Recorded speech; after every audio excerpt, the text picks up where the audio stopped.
2008 കർണാടകയിലെ ഒരു ലോഡ്ജിൽ ഒരു സ്ത്രീ റൂമെടുത്ത് താമസിക്കുകയായിരുന്നു.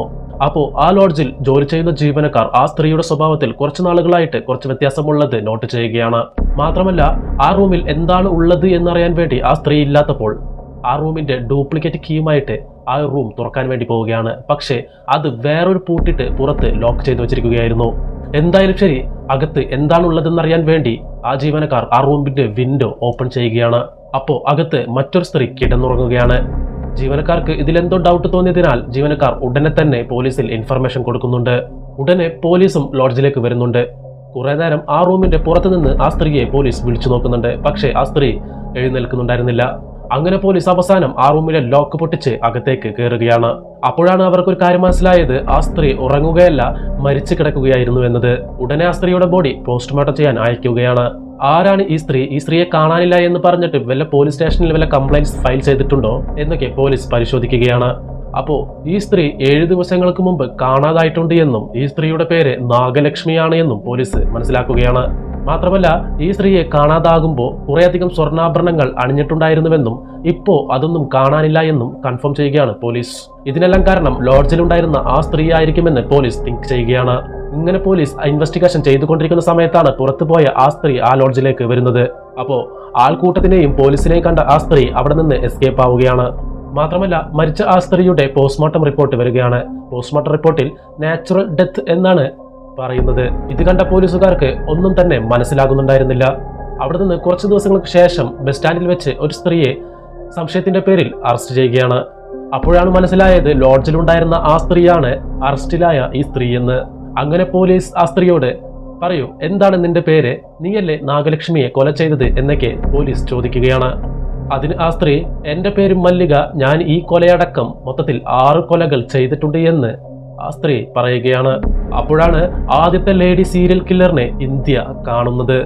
ആരാണ് മല്ലിക? എന്തിനു വേണ്ടിയാണ് ഈ സ്ത്രീ ഇത്രയും കൊലകൾ ചെയ്തത്? മാത്രമല്ല എങ്ങനെയാണ് മരിച്ച നാഗലക്ഷ്മി നാച്ചുറൽ ഡെത്ത് എന്ന് പോസ്റ്റ്മോർട്ടം റിപ്പോർട്ടിൽ വന്നത് എന്നൊക്കെയാണ് ഇന്നത്തെ വീഡിയോ നമ്മൾ ഇൻവെസ്റ്റിഗേഷൻ ചെയ്യാൻ പോകുന്നത്. അപ്പോൾ എല്ലാവർക്കും പുതിയൊരു വീഡിയോയിലോട്ട് സ്വാഗതം. ഞാൻ അക്ബർ, നിങ്ങൾ കണ്ടുകൊണ്ടിരിക്കുന്നത് the true files. Welcome back.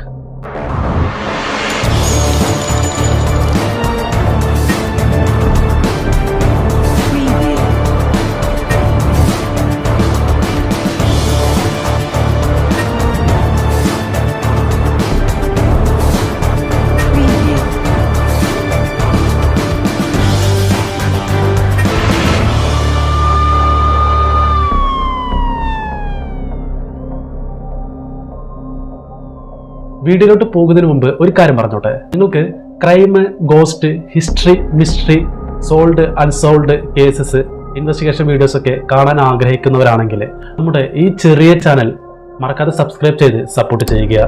കുറെ പേർ വീഡിയോ കാണുന്നുണ്ടെങ്കിലും ഒരു ലൈക്ക് പോലും തരുന്നില്ല.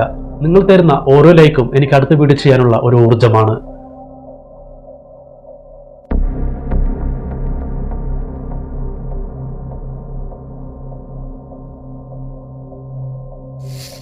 കർണാടകയിലെ മൈസൂരിനടുത്തുള്ള മാണ്ഡ്യ എന്ന് പറയുന്ന സ്ഥലത്താണ് ജനിച്ചത് മല്ലിക.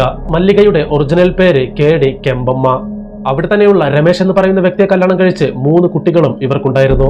ഇവരുടെ കുടുംബജീവിതം വളരെ മോശപ്പെട്ട നിലയിലായിരുന്നു പോയിക്കൊണ്ടിരുന്നത്, അതായത് ദാരിദ്ര്യരേഖയ്ക്കും താഴെ. പക്ഷെ മല്ലികയ്ക്ക് ആഡംബരമായി ജീവിക്കാനായിരുന്നു മോഹം. എന്നാൽ മല്ലികയുടെ ഭർത്താവ് രമേശിന് ടൈലറിംഗ് പണിയായിരുന്നു. അതുകൊണ്ട് തന്നെ മല്ലിക ആഗ്രഹിച്ച ആ ഒരു ജീവിതം ഇവർക്ക് ഈ തൊഴിൽ കൊണ്ട് മാത്രം കിട്ടുകയില്ല. അതുകൊണ്ട് തന്റെ ഭർത്താവ് അറിയാതെ മല്ലിക ഒരു ചിറ്റ് ഫണ്ട് ആരംഭിക്കുകയാണ്. മല്ലികയെ അവിടെയുള്ളവർക്ക് എല്ലാവർക്കും അറിയുന്നത് കൊണ്ട് തന്നെ എല്ലാവരും അതിൽ പണം നിക്ഷേപിക്കുകയുമാണ്. അങ്ങനെയുള്ള ആ ഒരു കുറിയിൽ കുറേയധികം പണം വന്നതും മല്ലിക തന്റെ ഭർത്താവിനെയും 3 കുട്ടികളെയും ഉപേക്ഷിച്ച് രാത്രിയോട് രാത്രി തന്നെ ആ പണവുമായിട്ട് നാടുവിടുകയാണ്. ഇപ്പോ മല്ലികയുടെ ചിറ്റ് ഫണ്ട് പൊട്ടിയത് കൊണ്ട് തന്നെ അതിൽ പണമടച്ചവരും നാട്ടുകാരും എല്ലാവരും മല്ലികയുടെ ഭർത്താവ് രമേശിന്റെ അടുത്ത് വന്ന് ബഹളമുണ്ടാക്കുകയാണ്. ഇതിൽ വിഷമവും നിരാശയും വന്ന രമേശ് തന്റെ 3 കുട്ടികളെയും കൊണ്ട് വേറൊരു നാട്ടിൽ പോയി താമസിക്കുകയാണ്. ഇതേ സമയം മല്ലിക ബാംഗ്ലൂരിലുള്ള ഒരു അമ്പലത്തിൽ പോയിട്ട് അവിടെയുള്ള പൂജാരിയുമായിട്ട് സംസാരിക്കാൻ തുടങ്ങുകയാണ്. മല്ലിക പറയുന്നത്, ഞാൻ പണക്കാര കുടുംബത്തിൽ ജനിച്ചവളാണ്, അളവിൽ കൂടുതൽ പണം എന്റെ കയ്യിലുണ്ട്, ഇപ്പോൾ ദൈവമേ വിധിയെന്ന് പറഞ്ഞ് ജീവിക്കുകയാണ്. അതുകൊണ്ട് ഞാൻ ദൈവത്തിന് വേണ്ടി ഈ അമ്പലത്തിൽ എന്തെങ്കിലും ചെയ്യണം. ഞാൻ ഈ അമ്പലത്തിൽ ഗോപുരം കെട്ടുന്നതിന് പണം തരാം, ദേവിക്ക് സ്വർണ്ണാഭരണങ്ങൾ വാങ്ങിത്തരാം എന്നൊക്കെ ആ പൂജാരിയുടെ മനസ്സിളക്കുന്ന രൂപത്തിൽ മല്ലിക പറയുകയാണ്. പക്ഷെ എനിക്ക് അമ്പലത്തിലെ ദേവസ്വത്തിൽ കിടക്കാൻ ഒരു റൂം വേണമെന്നും അതിന് ആ പൂജാരി ഓക്കെ എന്നും മൂളുകയാണ്. അങ്ങനെ 1 മാസത്തിലേറെയായി അവിടെ തന്നെ മല്ലിക താമസിക്കുകയാണ്. എന്നിട്ട് അവിടെ വരുന്ന സ്ത്രീകളെ നോട്ട് ചെയ്യാൻ തുടങ്ങുകയാണ്. അതും വളരെ സങ്കടകരമായി ജീവിതം മുന്നോട്ട് കൊണ്ടുപോകുന്ന സ്ത്രീകളെ കണ്ടുപിടിച്ച് അവരോട് ചങ്ങാത്തം കൂടി നിങ്ങൾ ഇങ്ങനെ ചെയ്താൽ അങ്ങനെ ചെയ്താൽ നിങ്ങളുടെ ജീവിതം സുഖകരമാകുമെന്നൊക്കെ വാഗ്ദാനങ്ങൾ നൽകി എനിക്ക് അങ്ങനത്തെ കുറച്ച് മന്ത്രങ്ങൾ അറിയാം, ഞാൻ നിങ്ങളെ സഹായിക്കാം എന്നൊക്കെ മല്ലിക അവരോട് പറയുകയാണ്. മാത്രമല്ല ഇങ്ങനെയാണ് മല്ലിക ആദ്യത്തെ കൊലപാതകം ചെയ്യാൻ പ്ലാൻ ചെയ്യുന്നത്. അങ്ങനെയാണ് ആ അമ്പലത്തിൽ ഇടയ്ക്കിടയ്ക്ക് വന്നിരുന്ന 30 വയസ്സുള്ള മമിത രാജൻ എന്ന് പറയുന്ന സ്ത്രീ മല്ലികയോട് എനിക്ക് സ്വർണം, പണം, വീട് എല്ലാം ഉണ്ട്, പക്ഷെ സമാധാനമില്ല. എന്റെ ഭർത്താവിന് മദ്യപിക്കുന്ന ഒരു ദുശീലമുണ്ട്, അതെങ്ങനെയെങ്കിലും മാറിയാലാണ് എന്റെ ജീവിതത്തിൽ സമാധാനം ഉണ്ടാവുകയുള്ളൂ എന്ന് മമിത രാജൻ മല്ലികയോട് പറയുകയാണ്. അപ്പൊ മല്ലിക അതിനുള്ള പരിഹാരം എന്റെ കയ്യിലുണ്ട്, നീ നിന്റെ കയ്യിലുള്ള എല്ലാ സ്വർണ്ണാഭരണങ്ങളും ദേഹത്ത് ധരിച്ച് നീ അമ്പലത്തിലേക്ക് വരിക, എന്നിട്ട് ഞാൻ നിന്നെ ഈ അമ്പലത്തിൽ വെച്ച് ചില മന്ത്രങ്ങൾ ചൊല്ലി നിനക്ക് ഒരു തീർത്ഥം തരും, അത് കുടിച്ച് ഞാൻ പറയുന്ന കാര്യങ്ങൾ കറക്റ്റായിട്ട് തന്നെ ചെയ്താൽ നിന്റെ എല്ലാ പ്രശ്നങ്ങളും മാറുമെന്നും മമിത രാജനോട് മല്ലിക പറയുകയാണ്. മല്ലിക പറഞ്ഞ പോലെ മമിത രാജൻ എല്ലാ സ്വർണ്ണാഭരണങ്ങളും ധരിച്ച് അമ്പലത്തിലേക്ക് വരികയാണ്. അങ്ങനെ അമ്പലത്തിലേക്ക് വന്ന മമിത രാജനെ മല്ലിക അവളുടെ റൂമിലേക്ക് കൊണ്ടുപോവുകയാണ്. എന്നിട്ട് എന്തൊക്കെയോ മന്ത്രങ്ങൾ ചൊല്ലി അവളുടെ പക്കലുണ്ടായിരുന്ന ആ തീർത്ഥം എന്ന് പറയുന്നത് മമിത രാജനെ കൊണ്ട് കുടിപ്പിക്കുകയാണ്. സത്യത്തിൽ അതൊരു തീർത്ഥമായിരുന്നില്ല, ചില വിഷാംശമടങ്ങിയ ഒരു ജലമായിരുന്നു അത്. അത് കുടിച്ചതും മല്ലിക മമിത രാജനോട് അമ്പലക്കുളത്തിൽ പോയിട്ട് 3 വട്ടം മുങ്ങി എഴുന്നേറ്റിട്ട് വരിക എന്ന് പറയുകയാണ്. അങ്ങനെ മുങ്ങുന്നതിന് മുമ്പ് നിന്റെ എല്ലാ സ്വർണ്ണാഭരണങ്ങളും നീ ഇവിടെ അഴിച്ചു വെച്ചിട്ട് വേണം അവിടേക്ക് പോകുവാനെന്ന് മല്ലിക മമിത രാജനോട് പറയുകയാണ്. അതനുസരിച്ച് മമിത രാജൻ എല്ലാ സ്വർണ്ണാഭരണങ്ങളും മല്ലികയുടെ റൂമിൽ അയച്ചു വെച്ച് ആ അമ്പലക്കുളത്തിൽ പോയി മുങ്ങുകയാണ്. പക്ഷേ വിഷമുള്ളിൽ ചെന്നതുകൊണ്ട് തന്നെ മമിത രാജൻ വെള്ളത്തിൽ മുങ്ങി മരിക്കുകയാണ്. അതേസമയം മല്ലിക ആ സ്വർണ്ണാഭരണങ്ങളെല്ലാം എടുത്ത് ആ സ്ഥലത്ത് തന്നെയുള്ള ഒരു ലോഡ്ജിൽ റൂം എടുത്ത് അവിടെ കൊണ്ടുപോയി എല്ലാ സ്വർണ്ണാഭരണങ്ങളും വെക്കുകയാണ്. അമ്പലത്തിൽ ദർശനത്തിന് വന്നവർ മമിത രാജൻ കാൽ വഴുതിയാണ് കുളത്തിൽ വീണ് മരണപ്പെട്ടത് എന്ന് പറയുകയാണ്. പോലീസും ഇൻവെസ്റ്റിഗേഷൻ ഒന്നും ചെയ്യാതെ മമിതയുടെ ബോഡി വീട്ടുകാർക്ക്, കുടുംബക്കാർക്ക് വിട്ടുകൊടുക്കുകയാണ്. അവിടെ നിന്ന് കുറച്ച് ദിവസങ്ങൾക്ക് ശേഷം മല്ലിക ആ സ്ഥലത്ത് നിന്ന് വേറെ സ്ഥലത്തേക്ക് പോവുകയാണ്. എന്നിട്ട് ആ സ്വർണ്ണാഭരണങ്ങളെല്ലാം ഓരോന്നും ഓരോ കടയിൽ വിൽക്കുകയാണ്. മാത്രമല്ല ആ പണം ഉപയോഗിച്ചിട്ട് ആഡംബരമായി ജീവിക്കുകയാണ് മല്ലിക. അപ്പോൾ മല്ലികയ്ക്ക് വേറൊരു ചിന്ത വരികയാണ്. എന്താണെന്നാൽ ഇതേപോലെ ഇനിയും കൊലകൾ ചെയ്താൽ ഇതേപോലെ തന്നെ നിറയെ പണം കയ്യിൽ വരുമെന്ന് പ്ലാൻ ചെയ്തുകൊണ്ട് തന്നെ വേറൊരു സ്ഥലത്ത് പോയി ഇതേ രീതിയിൽ 3 കൊലകൾ ചെയ്യുകയാണ് മല്ലിക. ഇതിൽ ശ്രദ്ധിക്കേണ്ട കാര്യം എന്താണെന്നാൽ മരിച്ച 4 പേരും നാച്ചുറലായി എങ്ങനെയാണോ മരണപ്പെടുന്നത് അതേപോലെ മരണപ്പെട്ടതാണ് എന്ന് മല്ലിക വരുത്തി തീർക്കുകയായിരുന്നു. അതുമൂലം മല്ലിക രക്ഷപ്പെടുകയും മല്ലികയെ ആരും സംശയിക്കുകയും ചെയ്തിരുന്നില്ല. മാത്രമല്ല മല്ലിക അവസാനം ചെയ്ത 3 കൊലകളിൽ മോഷ്ടിക്കപ്പെട്ട സ്വർണ്ണാഭരണങ്ങളെല്ലാം മല്ലിക സ്വന്തം നാട്ടിലുള്ള ഒരു റിലേറ്റീവിന്റെ വീട്ടിൽ കൊണ്ടുപോയി സേവ് ചെയ്ത് വെക്കുകയായിരുന്നു. അപ്പോൾ നാട്ടിൽ ചിറ്റ് ഫണ്ട് പൊട്ടിയതിന്റെ കാരണത്താൽ അവിടെ കംപ്ലൈന്റ്സ് ഉള്ളത് കൊണ്ട് തന്നെ നാട്ടിലെത്തിയ മല്ലികയെ കയ്യോടെ പോലീസ് അറസ്റ്റ് ചെയ്യുകയും കുറച്ചുകാലം ജയിലിൽ കഴിയുകയും ചെയ്തിട്ടുണ്ടായിരുന്നു മല്ലിക. അങ്ങനെ ജയിലിൽ നിന്ന് പുറത്തു വന്ന മല്ലിക താൻ ആദ്യം ചെയ്ത കൊലകൾ പോലെ തന്നെ പിന്നെയും കൊലകൾ ചെയ്യാൻ പ്ലാൻ ചെയ്യുകയാണ്. എന്നിട്ട് അവിടെ നിന്ന് വേറൊരു സ്ഥലത്തേക്ക് പോയി അവിടെ ലോഡ്ജ് എടുത്ത് ആ നാട്ടിൽ എത്ര അമ്പലങ്ങളുണ്ട്, എത്ര അമ്പലത്തിൽ കുളങ്ങളുണ്ട് എന്ന് വാച്ച് ചെയ്യുകയാണ്. അങ്ങനെ അധികം സ്ത്രീകൾ പോകുന്ന അമ്പലം സെലക്ട് ചെയ്ത് മല്ലിക അവിടേക്ക് പോവുകയാണ്. എന്നിട്ട് അവിടെ വരുന്ന സ്ത്രീകളോട് ചങ്ങാത്തം കൂടി ഞാൻ നിങ്ങളെ സഹായിക്കാം, എനിക്കിതിനെല്ലാം നല്ല എക്സ്പീരിയൻസ് ഉണ്ട്, ഞാനിതിന്റെ ചില മന്ത്രങ്ങളെല്ലാം എനിക്ക് അറിയാം എന്നൊക്കെ പറഞ്ഞ് മല്ലിക ആദ്യം ചെയ്ത അതേ കാര്യം തുടർന്നും ചെയ്യാൻ തുടങ്ങുകയാണ്. പക്ഷെ ഇത്തവണ മല്ലികയ്ക്ക് ഒരു പിഴവ് സംഭവിച്ചു. ആ അമ്പലത്തിൽ അമ്പലക്കുളം ഉണ്ടായിരുന്നില്ല. ഇതുകൊണ്ട് തന്നെ മല്ലിക ഇവളുടെ പ്ലാൻ ചേഞ്ച് ചെയ്യുകയാണ്.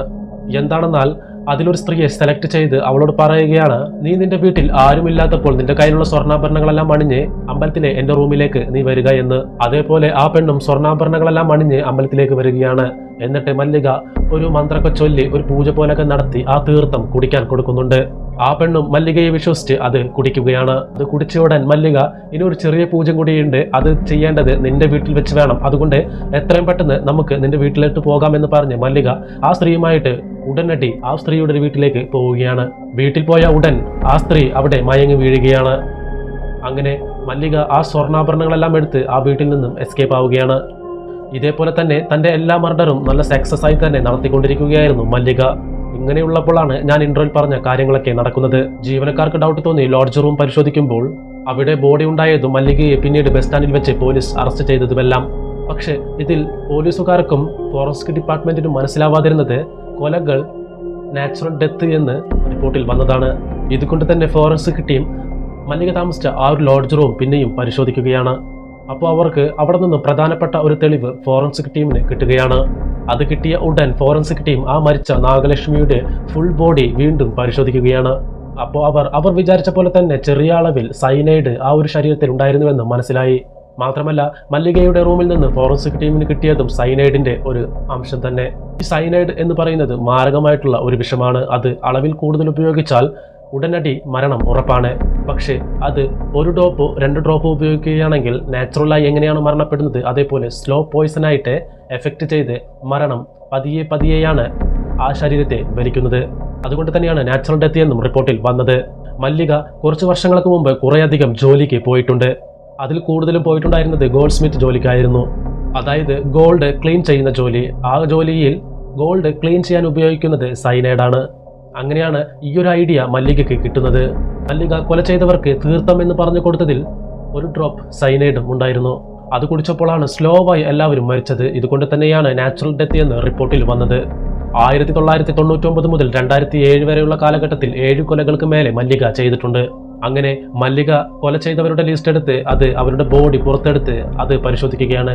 അവരുടെ ശരീരത്തിലും അവരുടെ ആ ഒരു ബോഡിയിലും സൈനൈഡിന്റെ അംശങ്ങൾ കണ്ടുപിടിക്കുകയാണ്. ഈ കൊലകൾ ചെയ്യണമെങ്കിൽ എത്രത്തോളം പ്ലാനിങ് ഇവൾ ചെയ്തിട്ടുണ്ടാകുമെന്ന് പോലീസ് അമ്പരക്കുകയാണ്. ഇതുകൊണ്ട് തന്നെ മല്ലികയ്ക്ക് സൈനൈഡ് മല്ലിക എന്നും പേര് വരികയാണ്. ആഡംബരമായി ജീവിക്കാൻ വേണ്ടി പാവപ്പെട്ട സ്ത്രീകളെ കൊല ചെയ്ത കുറ്റത്തിന് എല്ലാ തെളിവുകളുടെയും അടിസ്ഥാനത്തിൽ 2010 കോടതി മല്ലികയ്ക്ക് മരണശിക്ഷ വിധിക്കുകയാണ്. ദൈവത്തിന്റെ പേര് പറഞ്ഞ് കൊലകൾ ചെയ്ത കൂട്ടത്തിൽ മല്ലികയാണ് ഇന്ത്യയിൽ തന്നെ ആദ്യത്തെ പെൺ ക്രിമിനൽ എന്ന് ചില റിപ്പോർട്ടിൽ പറയുന്നു. കർണാടകയിൽ മരണശിക്ഷ വിധിച്ചതിൽ ആദ്യത്തെ ലേഡി മല്ലികയാണ്. പക്ഷേ 2012 മരണശിക്ഷ ജീവപര്യന്തമായി മാറുകയാണ്. എനിവേ ഈ കേസിനെ കുറിച്ച് എന്താണ് നിങ്ങൾക്ക് പറയാനുള്ളത്? നിങ്ങളുടെ നിർദ്ദേശങ്ങൾ താഴെ കമന്റിൽ പറയാവുന്നതാണ്. ഈ വീഡിയോ കണ്ട നിങ്ങൾക്ക് എന്താണ് പറയാനുള്ളത് താഴെ കമന്റിൽ പറയുക. നിങ്ങൾക്ക് ഈ ഒരു വീഡിയോ ഇഷ്ടപ്പെട്ടെങ്കിൽ വീഡിയോ ലൈക്ക് ചെയ്യാനും ഷെയർ ചെയ്യാനും നമ്മുടെ ചാനലിലേക്ക് ആദ്യമായിട്ട് വരുന്നവർ ചാനൽ സബ്സ്ക്രൈബ് ചെയ്ത് കൂടെ കാണുന്ന ബെൽ ബട്ടൺ എനേബിൾ ചെയ്യാനും മറക്കരുത്. അപ്പോൾ ഇതേപോലുള്ള ഇൻവെസ്റ്റിഗേഷൻ വീഡിയോ ആയിട്ട് അടുത്ത വീഡിയോയിൽ കാണാം. എല്ലാവർക്കും നന്ദി, നമസ്കാരം.